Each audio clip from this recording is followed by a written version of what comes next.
The Big Bird 243, also known as the Boeing 243, is on its way to North Alaska's airport. It is a 50-passenger plane with 20 New Zealanders and 30 Australians. The fog is quite strong, so the ACT tower strongly suggests getting closer to the ground.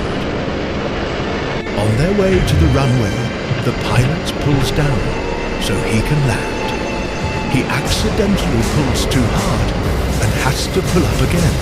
This damages the engines. This damage is unnoticed and they proceeded to go lower. The pilot locks on with the runway and proceeds to activate the landing gear. The runway is clear and they're ready to land.